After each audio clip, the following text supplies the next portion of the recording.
আসসালামু আলাইকুম সুপ্রিয় ভিউয়ার্স, আশা করি আপনারা ভালো আছেন।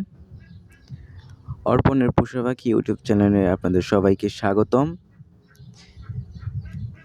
আজকে আমি কালিম পাখি বাচ্চা নিয়ে কিছু কথা বলবো। তো যারা আমার চ্যানেলে নতুন তারা আমার চ্যানেলটাকে সাবস্ক্রাইব করবেন, ভিডিওটা ভালো লাগলে লাইক করবেন আর একটা কমেন্ট করে জানিয়ে যাবেন আপনি কোথা থেকে এই ভিডিওটা দেখছেন। আপনারা দেখতে পাচ্ছেন স্ক্রিনে কালিম পাখির বাচ্চাকে ভাত খাওয়াচ্ছে কাঠি দিয়ে। আপনারা হয়তো বুঝতে পারছেন না মুরগির নিচে আবার কালিম পাখির বাচ্চা কিভাবে। এই ট্রিকটা আমি আরও আগে থেকেই প্রয়োগ করে এসেছি।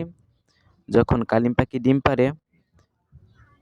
পাড়ার কিছুদিন পর আমি ওদের নিচ থেকে ডিমগুলো সরিয়ে ফেলি। সরিয়ে ঘরে মুরগির নিচে ডিম আমি এগুলো দিয়ে দিই। অলরেডি 2টা বাচ্চা ডিম থেকে ফুটে গেছে, আরও বাচ্চা ফুটছে। যেহেতু নতুন বাচ্চা ফুটেছে, এদের শরীরে হাত দেওয়া যাবে না, তাই দূর থেকে আমরা এদেরকে খাবার খাওয়াচ্ছি।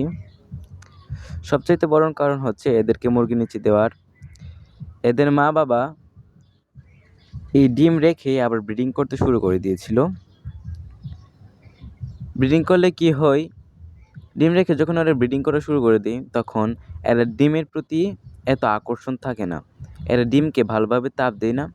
প্রথম কারণ এইটা।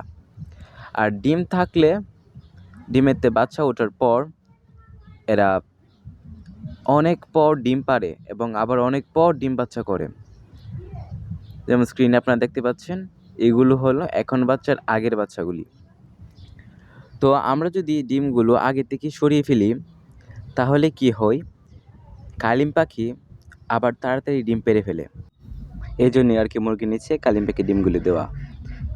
তো আজকে আর না, সবাই ভালো থাকবেন। আর যারা কালিম পাখি কিনতে চান তাহলে স্ক্রিনে দেওয়া নাম্বারে যোগাযোগ করবেন এবং আমি কালিম পাখি সম্পর্কে যে কোনো তথ্য দিয়ে থাকি। সবাই ভালো থাকবেন। আসসালামু আলাইকুম।